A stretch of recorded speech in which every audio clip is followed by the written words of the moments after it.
Who is the greater threat to peace in Syria? ISIS or Israel?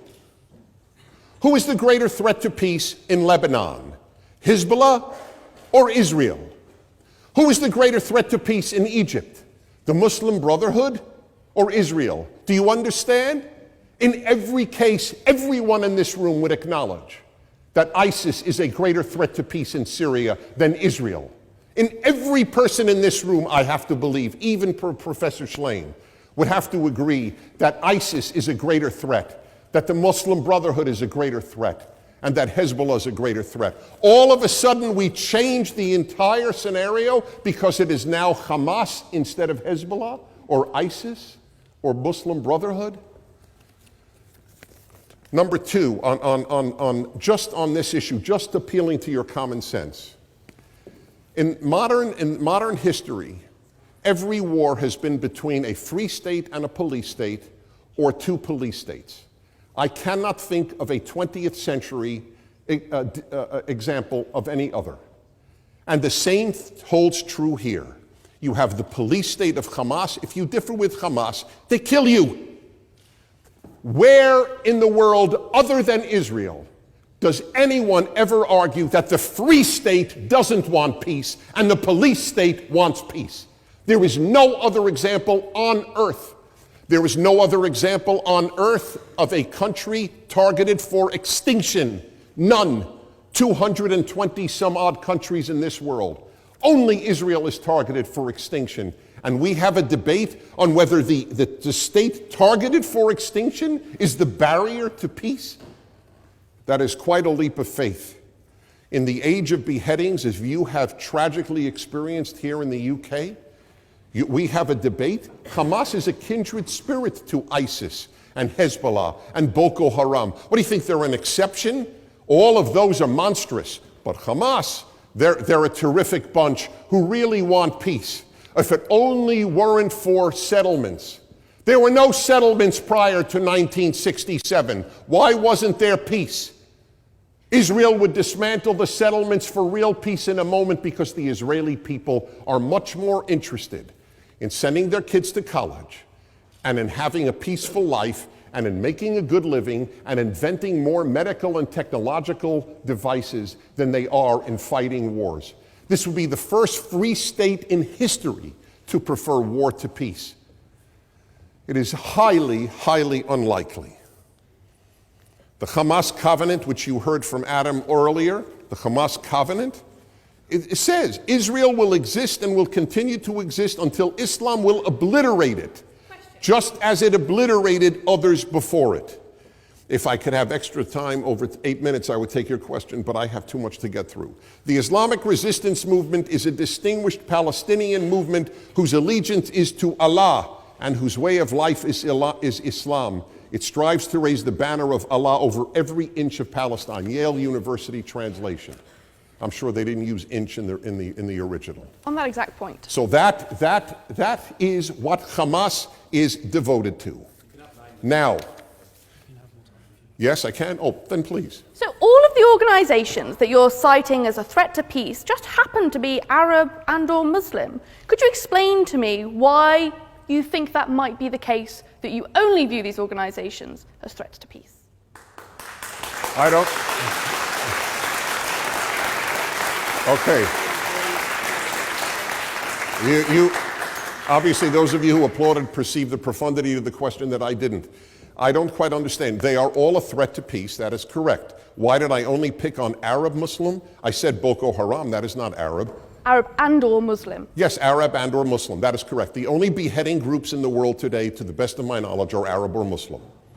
Why do you think that is, in your estimation? Why do I think that is? Sad to say, it was answered by Arab intellectuals at the United Nations, because the Arab world is a benighted place at this time. The status of women is particularly low. The Arab world translates fewer books in a year than in 10 years than Greece. The entire Arab world translates fewer books than Greece does in 1 year.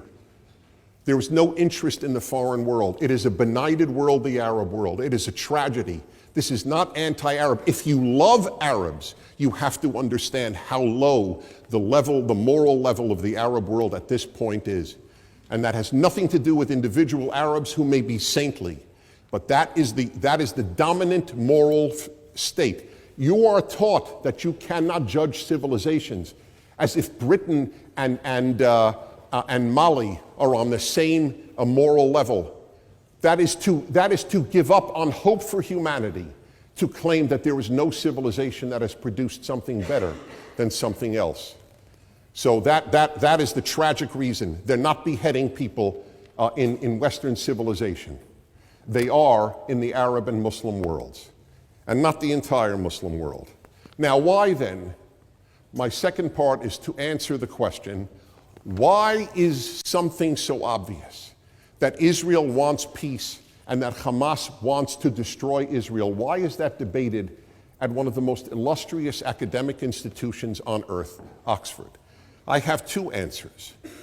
One is, there has been a broken moral compass in the intellectual world in the West for the last perhaps 80 or 100 years. I will give you an example.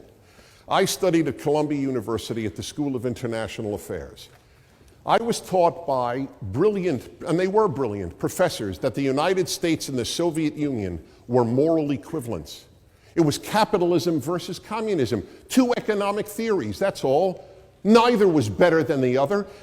You may not recall, because you weren't born, many of you, but Ronald Reagan, the President of the United States, called the Soviet Union at one point an evil empire.